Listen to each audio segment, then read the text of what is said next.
siapa sesungguhnya yang menembak, satu orang, dua orang, atau bahkan mungkin saja lebih dari dua orang. Ketua Komnas HAM Ahmad Taufan Damanik menceritakan pengakuan Putri Chandrawati. Ada ketidaksamaan pengakuan pertama dan kedua terkait TKP pelecehan. Ya, di laporan pertama juga sebenarnya tidak secara persis dia mengatakan itu kekerasan seksual ya. Terutama karena dia bilang sebetulnya yang terjadi itu di Magelang. Saya disuruh untuk mengakui kejadian itu terjadi di Duren 3, kata Ketua Komnas HAM Ahmad Taufan Damanik, Senin 29 Agustus 2022. Menurutnya, kesimpang siuran itu harus diluruskan dengan mencari fakta yang sebenarnya seperti apa. Saya tidak mau terulang lagi seperti yang di Duren 3 telah membuat kehebohan banyak pihak, tegas Taufan. Taufan berpendapat yang bersangkutan saja mengatakan, saya cuma disuruh mengakui saja di Duren 3. Sebetulnya peristiwanya di Magelang. Taufan ragu pernyataan Putri tersebut masih bisa berubah-ubah.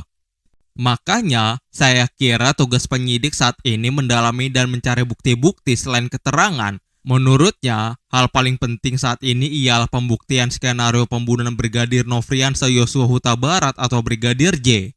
Sebetulnya juga tidak secara persis dia mengatakan itu, ya, terutama karena dia bilang sebetulnya yang terjadi itu di Magelang. Saya disuruh untuk mengakui itu terjadi di Duren 3. Ya kan, kesimpang siuran ini kan harus diluruskan dengan mencari fakta yang sebenarnya seperti apa. Gitu. Saya tidak mau terulang lagi peristiwa seperti Duren 3. Sudah membuat kehebohan banyak pihak, tapi ternyata orang yang bersangkutan aja mengatakan, saya waktu itu cuma disuruh mengakui aja di Duren 3. Sebetulnya peristiwanya di Magelang.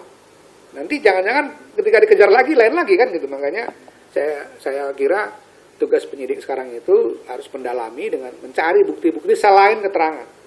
Kalau itu tidak bisa, maka saya kira tidak menjadi penting lagi itu. Yang penting adalah membuktikan hubungan antara satu peristiwa, ya, di mana Verdi Sambo memerintahkan beberapa orang anak buahnya untuk mengeksekusi atau bersama-sama mengeksekusi saudara Joshua. Karena sekarang soal siapa sebetulnya yang menembak kan juga masih ada perbedaan, ya. Saudara Verdi Sambo tidak mengatakan secara terang-terangan bahwa dia melakukan penembakan, tapi Richard mengatakan selain dia juga Verdi Sambo. Saya kira nanti bukti balistik, senjata dan macam-macam akan bisa membuktikan siapa sesungguhnya yang menembak, satu orang, dua orang, atau bahkan mungkin saja lebih dari dua orang. Kapan Pak Komnas HAM mau serahkan ke Polri dan mengumumkan ini? Kita sudah siap untuk menyerahkan, tapi kan dari pihak Mabes Polri kita berharap langsung Pak Kapolrinya untuk bertemu kita. Karena ini sekalian juga sebetulnya untuk menunjukkan kepada publik bahwa antara Komnas HAM dan Kepolisian Republik Indonesia ini ya sebetulnya dari dulu bekerja sama di dalam melakukan penegakan hukum, perlindungan hak asasi manusia. Jadi kami memang sudah sampaikan pada pihak Mabes Polri sebaiknya nanti pertemuan itu dalam penyerahan laporan itu juga secara simbolik itu antara Ketua Komnas HAM dengan Kapolri. Sekarang lagi kita atur jadwalnya dengan pihak Mabes kapan yang paling tepat. Tapi kita sudah standby nih. Kalau misalnya Rabu misalnya, oke kita akan ketemu, kita atur jam berapa, kita akan serahkan. Sudah. Itu untuk laporan ke Polri ya, bukan untuk laporan ke Presiden dan ke DPR RI.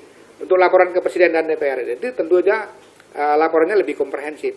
Karena kami melihat misalnya perlu ada pembenahan yang lebih komprehensif di dalam institusi kepolisian, dan itu nanti mungkin sangat berkaitan dengan review terhadap perundang-undangan atau pengaturan kelembagaan mengenai kepolisian yang itu tentu ranahnya Presiden dan DPR. Pak, ini kan banyak peristiwa pelanggaran HAM yang dilakukan oleh aparat penegak hukum tapi diusut oleh penegak hukum sendiri. Apa ini salah satu rekomendasi? Ya, mungkin saja kita sedang mencoba mendiskusikan ya instrumen yang lebih tepat misalnya. Salah satunya memang mungkin gitu usulannya bahwa kalau dia melibatkan kepolisian sebaiknya ada satu tim yang lebih independen memimpin penyelidikan atau investigasi kasus-kasus seperti itu. Seperti apa bentuknya Pak? Ya belum kita bayangkan. Makanya saya katakan tadi yang kaitannya nanti lebih besar soal kelembagaan, sistem dan lain-lain itu laporan yang rekomendasinya sekaligus itu akan diserahkan pada presiden. Karena kan Kapolri kan pelaksana dari satu perundang-undangan. Kalau dia berkait dengan review ke perundang-undangan, itu ranahnya presiden dan DPR. Kita butuh semacam ad hoc gitu. Bisa jadi. Tapi itu belum kita finalisasi ya. Kita sedang pertimbangkan itu, dan itu nanti akan menjadi bagian dari laporan ke presiden. I'm grateful, oh yeah, able, oh yeah, I'm stable, oh yeah, no label, oh yeah, you know me, I have only a path, I'm lonely, but damn, I'm going to win, yeah.